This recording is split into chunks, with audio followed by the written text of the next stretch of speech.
जय श्री कृष्णा भक्तों, जय श्री कृष्णा। बोलो श्री बांके बिहारी लाल की जय, श्री वृंदावन धाम की जय। हरि भक्तों, आज हम पद्मनी एकादशी, जिसे पुत्रदा एकादशी भी कहते हैं, इस कथा का श्रवण करेंगे। हरि भक्तों, हम यथा प्रयास यथाशक्ति सनातन धर्म के शुद्ध संस्कार प्रचार के लिए कार्य कर रहे हैं। कृपया करके आप हमारे इस चैनल को सब्सक्राइब करके इसकी रीचेबिलिटी और विजिबिलिटी बढ़ाने में हमारा सहयोग दें तथा सब्सक्राइब करके हमें कृतार्थ करें। हरि बोल। जय श्री राधे। हरि भक्तों, पद्मनी एकादशी या कहें श्रावण मास शुक्ल पक्ष की पुत्रदा एकादशी के दिन यह उपाय करें, घर में सुख और समृद्धि की वृद्धि होगी।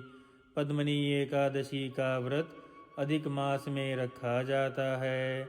इस बार पद्मनी एकादशी का व्रत 29 जुलाई 2023 दिन शनिवार को रखा जाएगा। पद्मनी एकादशी जगत के पालनहार भगवान श्री विष्णु को बहुत ही अधिक प्रिय है। वैसे तो सभी एकादशी भगवान श्री विष्णु को ही समर्पित हैं, परंतु अधिक मास में होने के वजह से पद्मनी एकादशी का महत्व और अधिक बढ़ जाता है। शास्त्रों में ऐसा कहा गया है कि जो भक्त पद्मनी एकादशी के व्रत का सच्चे मन से पालन करता है, उसे श्री विष्णु लोक की प्राप्ति होती है। नारायण नारायण नारायण। हरि भक्तों, आज के दिन प्रभु को और प्रसन्न करने के लिए पद्मनी एकादशी के दिन शाम को तुलसी के आगे घी का दीपक जलाकर ओम नमो भगवते वासुदेवाय मंत्र का जाप करें और तुलसी की 11 बार परिक्रमा करें। ऐसा करने से आपको भगवान श्री विष्णु और माँ लक्ष्मी दोनों का आशीर्वाद प्राप्त होगा। पद्मनी एकादशी के दिन श्री हरि विष्णु के समक्ष 9 मुखी दीपक के साथ एक अखंड ज्योति जलाएं। ऐसा करने से जीवन में आ रही सभी बाधाएं दूर हो जाएंगी। शास्त्रों में कहा जाता है कि पीपल के वृक्ष में भगवान श्री विष्णु का वास होता है, इसीलिए पद्मनी एकादशी के दिन पीपल के वृक्ष की पूजा अवश्य करनी चाहिए और पद्मनी एकादशी के दिन गरीब और असहाय लोगों को भोजन कराएं। साथ ही उन्हें अपने सामर्थ्य के अनुसार दान दक्षिणा अवश्य दें। ऐसा करने से आपके जीवन में सुख समृद्धि आएगी। यदि आपका पैसा कहीं फंसा हुआ है और लाख कोशिश करने के बाद भी वापस नहीं आ रहा, तब पद्मनी एकादशी के दिन भगवान श्री विष्णु के आगे घी का दीपक जलाकर पूर्व की ओर मुख करके गीता के अर्थात श्रीमद् भगवद गीता के 11वें अध्याय का पाठ करें। हरि भक्तों, चैनल के प्लेलिस्ट में श्रीमद् भगवद गीता के सभी पाठ की लिस्ट डाली हुई है, आप वहां से सुन सकते हैं। पद्मनी एकादशी के दिन खीर में तुलसी की पत्ती डालकर भगवान श्री विष्णु को चढ़ाएं। हरि भक्तों, ध्यान दें, चावल की खीर ना बनाकर मखाने की खीर बनाएं, क्योंकि चावल एकादशी के व्रत के दिन वर्जित होता है। इस उपाय को करने से आपका वैवाहिक जीवन सुखमय होगा। पद्मनी एकादशी व्रत की तिथि। हरि भक्तों, पद्मनी अथवा किसे हम पुत्रदा एकादशी के नाम से भी जानते हैं का व्रत 29 जुलाई को रखा जाएगा और 30 तारीख को सुबह सूर्योदय से 2 घंटे के भीतर ही इसका पारण का समय है। हरि भक्तों, प्रातः उठते ही अर्थात ब्रह्म मुहूर्त में उठ के स्नान करें। जल में गंगा जल पहले मिला लें, फिर भगवान श्री विष्णु और माँ लक्ष्मी की विग्रह अर्थात मूर्ति को स्थापित करके उनके नीचे पीला कपड़ा बिछाएं और भगवान और माता की मूर्ति को स्थापित करके पीले रंग के फूल चढ़ाएं।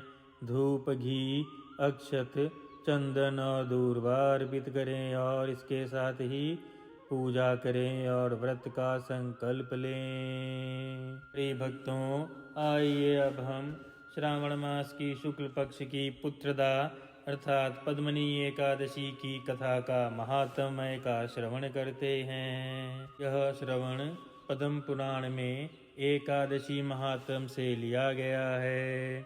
युधिष्ठिर ने पूछा, मधुसूदन, श्रावण के शुक्ल पक्ष में किस नाम की एकादशी होती है? कृपया मेरे सामने उसका वर्णन कीजिए। इस पर भगवान श्री कृष्ण बोले, राजन, प्राचीन काल की बात है। द्वापर युग के प्रारंभ का समय था। माहेशमतीपुर में राजा महीजीत अपने राज्य का पालन करते थे, किंतु उन्हें कोई पुत्र नहीं था। इसीलिए वह राज्य उन्हें सुखदायक प्रतीत नहीं होता था। अपनी अवस्था अधिक देख राजा को बड़ी चिंता हुई। उन्होंने प्रजा वर्ग में बैठकर अर्थात सभा में बैठकर इस प्रकार कहा, प्रजाजनों, इस जन्म में मुझे कोई पातक नहीं हुआ है। मैंने अपने खजाने में अन्याय से कमाया हुआ धन नहीं जमा किया है। ब्राह्मणों और देवताओं का धन भी मैंने कभी नहीं लिया है। प्रजा का पुत्रव्रत अर्थात पुत्र के समान पुत्र व्रत पालन किया है। धर्म से पृथ्वी पर अधिकार जमाया तथा दुष्टों को वे बंधु और पुत्रों के समान ही क्यों ना रहे हों दंडित किया है। श्रेष्ठ पुरुषों का सदा सम्मान किया है और किसी को द्वेष का पात्र नहीं समझा। फिर क्या कारण है जो मेरे घर में आज तक पुत्र उत्पन्न नहीं हुआ? आप लोग इसका विचार करें। राजा के ये वचन सुनकर प्रजा और पुरोहितों के साथ ब्राह्मणों ने उनके हित का विचार करके गहन वन में प्रवेश किया अर्थात गहरे वन में प्रवेश किया, जहाँ ऋषि मुनि तपस्या कर रहे होते हैं। राजा का कल्याण चाहने वाले वे सभी लोग इधर उधर घूमकर ऋषि सेवित आश्रमों की तलाश करने लगे। इतने में ही उन्हें मुनि लोमेश का दर्शन हुआ। लोमेश जी धर्म के तत्वज्ञ, संपूर्ण शास्त्रों के विशिष्ट विद्वान, दीर्घायु और महात्मा हैं। उनका शरीर लोम से भरा हुआ है। वे ब्रह्मा जी के समान तेजस्वी हैं। एक एक कल्प बीतने पर उनके शरीर का एक एक लोम विशीर्ण होता है अर्थात टूट के गिर जाता है। इसीलिए उनका नाम लोमेश है। वे महामुनि तीनों कालों के बारे में जानते हैं। उन्हें देखकर सब लोगों को बड़ा हर्ष हुआ। उन्हें निकट आया देख लोमेश जी ने पूछा, तुम सब लोग यहाँ किस लिए आए हो? अपने आगमन का कारण बताओ। तुम लोगों के लिए जो हितकारी होगा उसे मैं अवश्य करूँगा। प्रजाओं ने कहा, ब्राह्मण, इस समय महीजीत नाम वाले जो राजा हैं उन्हें कोई पुत्र नहीं है। हम लोग उन्हीं की प्रजा हैं जिनका उन्होंने पुत्र की भांति पालन किया है। उन्हें पुत्रहीन देख उन्हें दुख से दुखित हो हम तपस्या करने का दृढ़ निश्चय करके यहाँ आए हैं। द्विजोत्तम, राजा के भाग्य से इस समय हमें आपका दर्शन मिल गया है। महापुरुषों के दर्शन से ही मनुष्यों के सब कार्य सिद्ध हो जाते हैं। मुनि, अब हमें इसका उपाय का उपदेश कीजिए, जिससे राजा को पुत्र की प्राप्ति हो। उनकी बात सुनकर महर्षि लोमेश 2 घड़ी तक ध्यानमग्न हो गए। तत्पश्चात राजा के प्राचीन जन्म का वृत्तांत जानकर उन्होंने कहा, प्रजावृंद सुनो, राजा महिजीत पूर्व जन्म में मनुष्यों को चूसने वाला अर्थात ठगने वाला धनहीन वैश्य था। वह वैश्य गांव-गांव घूमकर व्यापार किया करता था। एक दिन जेठ के शुक्ल पक्ष में 10वीं तिथि को जब दोपहर का सूर्य तप रहा था, वह गांव की सीमा में एक जलाशय पर पहुंचा। पानी से भरी हुई बावली देखकर वैश्य ने वहां जल पीने का विचार किया। इतने में ही वहां बछड़े के साथ एक गौ माता भी आ गई। वह प्यास से व्याकुल और ताप से पीड़ित थी, अतः बावली में जाकर गाय माता जल पीने लगी। वैश्य ने पानी पीती हुई गौ माता को हाँक कर दूर हटा दिया और स्वयं पानी पिया। उसी पाप के कर्म के कारण राजा इस समय पुत्रहीन हुए हैं। किसी जन्म के पुण्य से इन्हें अकंटक राज्य की प्राप्ति हुई है। प्रजाओं ने कहा, मुनि, पुराणों में सुना जाता है कि प्रायश्चित रूप पुण्य से पाप नष्ट हो जाता है। इसीलिए भक्तों, अपने पापों का प्रायश्चित इसी जन्म में करना प्रारंभ कर दें। आगे प्रजा ने प्रार्थना की, अतः पुण्य का उपदेश कीजिए, जिससे उस पाप का नाश हो जाए। लोमेश जी बोले, प्रजाजनों, श्रावण मास के शुक्ल पक्ष में जो एकादशी होती है, वह पुत्रदा के नाम से व्याख्यात है। वह मनोवांछित फल प्रदान करने वाली है। तुम लोग उसी का व्रत करो। यह सुनकर प्रजाओं ने मुनि को नमस्कार किया और नगर में आकर विधि पूर्वक पुत्रदा अर्थात पद्मनी एकादशी व्रत का संकल्प करके व्रत का अनुष्ठान किया। उन्होंने विधि पूर्वक जागरण भी किया और उस निर्मल पुण्य को जो उन्होंने व्रत करके अर्जित किया था, राजा को दे दिया। तत्पश्चात रानी ने गर्भ धारण किया और प्रसव का समय आने पर रानी ने अति बलवान पुत्र को जन्म दिया। इस महात्म्य को सुनकर मनुष्य पाप से मुक्त हो जाता है तथा इहलोक में सुख पाकर परलोक में स्वर्गीय गति को प्राप्त होता है। नारायण नारायण नारायण। हरि भक्तों, आइए अब हम भगवान श्री विष्णु के महामंत्र अर्थात भक्ति महामंत्र का श्रवण करते हैं, जिससे भक्ति प्राप्त होती है। इस मंत्र का श्रवण और उल्लेख सभी पुराणों में लिखा हुआ है। इस मंत्र का उच्चारण शुद्ध करें, ओम नहीं ओम। 3 अक्षरा मंत्र अ उ म से करें। ओम अशुद्ध है, शुद्ध है ओम। आइए भक्तों, 108 बार मंत्र का श्रवण करते हैं। ओम नमो भगवते वासुदेवाय।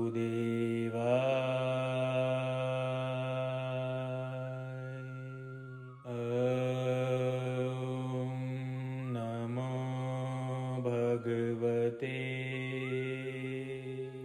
वासुदेवाय।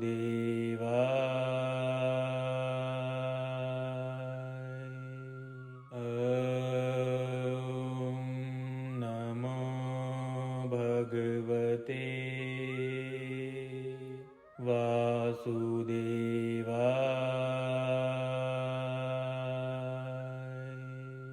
ओम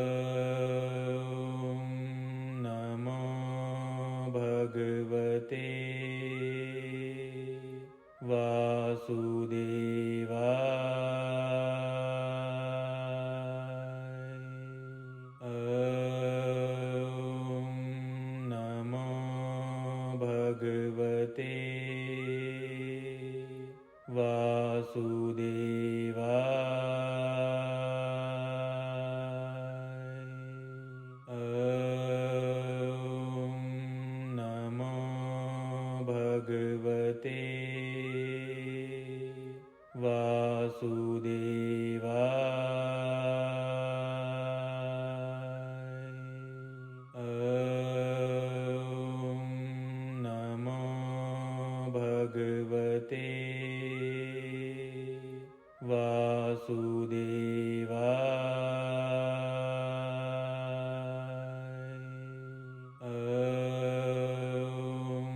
भगवते वासुदेवाय।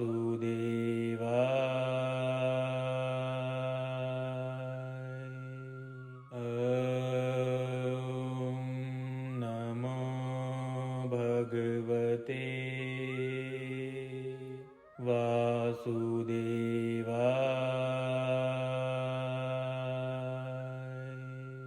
ॐ नमो भगवते वासुदेवाय।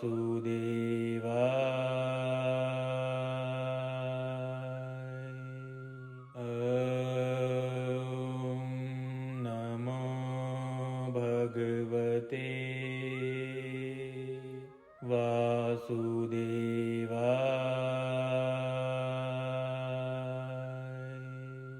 ॐ नमो भगवते वासुदेवाय। ॐ नमो भगवते वासुदेवाय।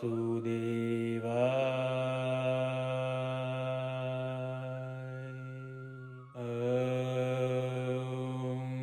नमो भगवते वासुदेवाय।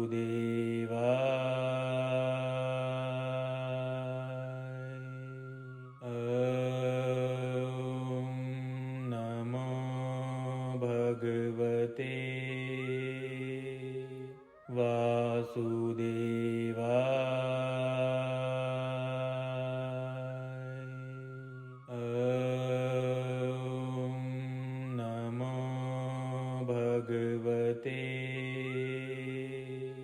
वासुदेवाय।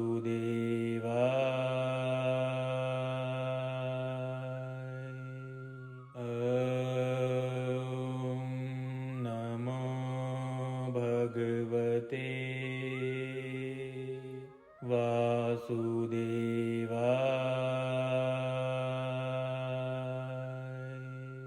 ॐ नमो भगवते वासुदेवाय। ॐ नमो भगवते वासुदेवाय।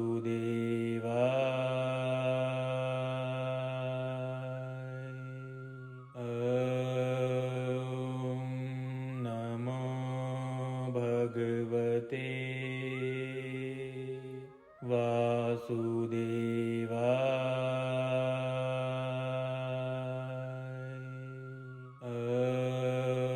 ॐ नमो भगवते वासुदेवाय।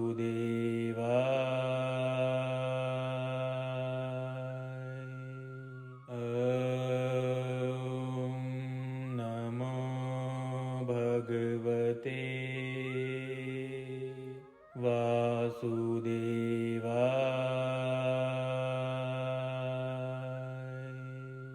ॐ नमो भगवते वासुदेवाय।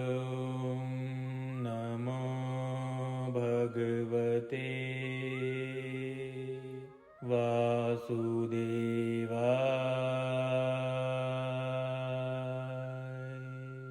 ॐ नमो भगवते वासुदेवाय।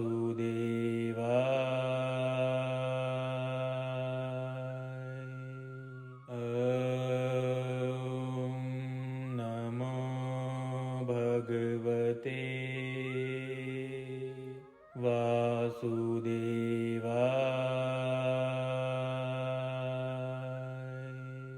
ॐ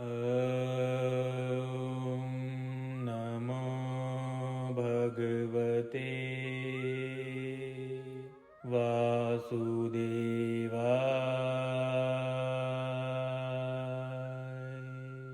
ॐ नमो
हरि भक्तों, हम यथा प्रयास यथाशक्ति सनातन धर्म के संस्कार प्रचार के लिए कार्य कर रहे हैं। कृपया करके चैनल को सब्सक्राइब करके हमें संस्कार के प्रचार के लिए सहयोग दें। नारायण नारायण नारायण।